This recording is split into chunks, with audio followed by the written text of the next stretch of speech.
hands up in the sky, you feel me? Yeah. I want to talk a little bit about your departure from Charlton. Something that you just pointed out was incredibly emotional. It had been such a big part of your life prior to that, since you were, 14, your apprenticeship days, moving into the youth team, and eventually making your full debut as well for the club. To make that call to leave that club was already big enough. But I understand that you had two potential destinations that you could have gone to. And I mean, today, in the context of today, you could argue that Chelsea bigger than Arsenal, probably in terms of their recent finishes. But back then, that must have been a big call, because Arsenal were incredible back then, and they had this commanding guy by the name of George Graham as well. So what led to you not going to Arsenal and moving into Chelsea? Yeah, and I thought I would be signed for Arsenal as well. And Curbs apparently, I don't know if he said this on air, but he certainly said it here. He told us that he wanted you to go to Arsenal because more money over there for him. Yeah, bigger transfer fee. Yeah, bigger transfer fee. Because I was running out of contracts. Yeah. So, but still, because I'd come through the academy, a fee could be arranged. But if they weren't happy, they couldn't arrange a fee, go to a tribunal. No one really wants a tribunal. So anyway, I'm in my last year, I'm playing really well, and I'm thinking, let's just see what happens. Charlton have offered me a rubbish contract. It's like £50 a week more. And I'm like, really? Okay, so let's just see what happens. And I wasn't, because I'd signed my previous contract when I was 18, 19, so it wasn't a great deal of money. And anyway, so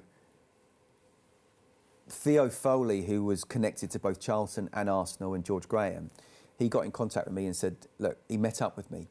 And it was a bit kind of clandestine, really, because back then there was a transfer window on the third Thursday of March. Oh, okay. And then once that's it for the season. It wasn't January, and then that's it. And we met up in this sort of dark car park, and he said, look, George Graham's going to come in for you, but he's going to come in for you at the end of the season. He'll let you stay to the end of Charlton this season. And then he'll come in for you. And I was like, OK, fine. So I'm going to be an Arsenal player, hopefully. Got to the end of the season, met up with George Graham, and I was on my own, and I was 22 years of age, had no agent, and Keith Peacock, who was Gavin Peacock's dad, so Keith Peacock is a big Charlton legend and was the reserve team manager when I was there, and his boy Gavin was at Chelsea, and Keith was trying to get me to Chelsea, but nothing had really sort of come of it, and so I met up with George Graham, and I said, okay, hi, George. He said, look, we'll offer you a 3 or 4 year contract. It's up to you what you want to sign. He said, we're going to offer you this flat fee. I said, does it even go up with inflation? He said, no. I'm like, OK, so I'm going to be earning less in a couple of years than... But it's not about the money. This is Arsenal. And he said, and you might have to wait 18 months to get into the first team because Nigel Winterburn has had to wait 18 months for Kenny Sansom. But now Nigel's there. And Nigel's coming to an age, and Nigel ended up going on until he was like 85. So, even more so, good decision not to go to Arsenal.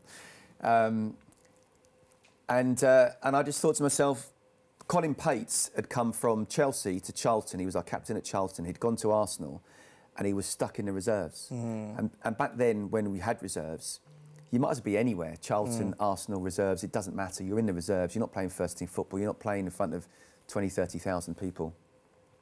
So I kind of lied a bit to George, and I said, George, I'm here on my own, I haven't got an agent. My dad's away on business, and he wasn't. He's not back till next week. Can I wait till he gets back and talk to him? He said, yeah, no problem. Rang up Keith, got to the phone box. Mobile phones weren't out then. My phone box. Keith, got till next week for me to sign to Chelsea, otherwise I'm signing for Arsenal. That, within 2 hours, he'd called me back at home, said, we're meeting this evening. We're going to meet the MD of Chelsea. Tonight, you're either signing for Chelsea or you're going to be an Arsenal player. So I thought, OK, fine. So I met up, and it was basically the first... They offered me a bit more money, but it wasn't about the money. It was first-team football.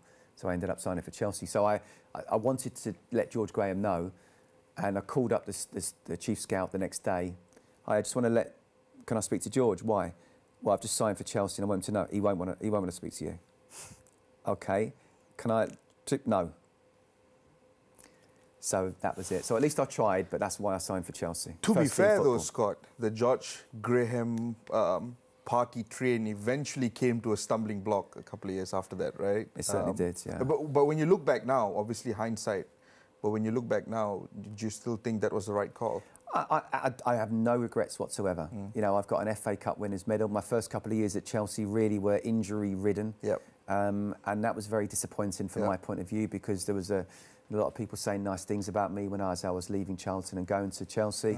But if, you know, your injuries and your body just can't handle certain things, my Achilles will probably go a little bit later, playing with the football, you guys later.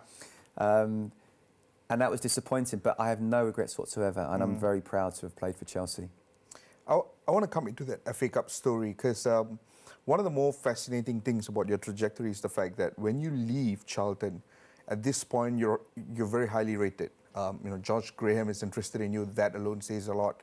Chelsea came in for you, so you arrive with, you know, expectations on your shoulders, wanting to play in the Premier League, wanting to make a big name for yourself, be recognized all over the country. But then 2 difficult seasons come into the picture, and you're brought right back down to earth, right? You arrive, cloud 9, brought right back down to earth with all the injury issues, and now you're probably thinking to yourself what exactly is going on. And before we get to the FA Cup part, at the end of that second season, I want to know what was running through your head. Because when you left Charlton, it was supposed to be the beginning of something exceptional. But 2 seasons into your life at Chelsea, it was still very much dominated by injuries. It's a really good question. Another one. It was tough. It was tough mentally. I was thinking, maybe I can't do it. Maybe my body can't handle it. Maybe my body's just gone. You know, we talked yesterday about Dele Alli peaking, and has he peaked already? You know, and Dele Alli, I'm not trying to compare myself to Dele Alli because he played in the World Cup and scored in the World Cup, but the principle's the same. And it was tough, yeah. When I first went to Chelsea, you know, people were saying about, oh, you know, you'll end up playing for England, and I was in England under 21s at the time. And that very first pre-season, I had Achilles problem, and Glenn Hodder was the manager, and he had an Achilles problem, so we were in the gym together, and he was very, very understanding, I think, because of the Achilles problem that I had, that he had, and he basically put me back in when I wasn't ready. So I was either breaking down or not quite playing quite right, and it wasn't happening. Second season, I remember finishing the first season really well, and him saying to me, now your Chelsea career starts, because I'd had a couple of really good games. I think the last game was against Arsenal. We won, and I played really well. And he said, and against a good team, he said, now your Chelsea career starts. Started the following season, I started well, just the first few games. Set up a couple of goals. I think Southampton got won a man of the match. And we went to Newcastle, and I was playing up against Keith Gillespie. Now, Keith Gillespie was fast as anything, but I was in a really good place mentally and physically, and I thought, yeah, I'm looking forward to this. And I did my ankle, and I was out for 5 months. That was basically almost the whole of the season gone. Terry Phelan came in, did really well, good lad, and I'm just sort of trying to come back from injury, playing in the reserves, still trying to get my rhythm. And yeah, at the end of that season, I'm thinking, I've no idea where my career is going. Did you think of leaving? I didn't want to leave because I didn't want to give up. Yeah. And one thing I don't do is give up. So I thought, you've got 1 more year left, just give it your all, and then whatever happens, happens. I wasn't scared of letting my contract run out.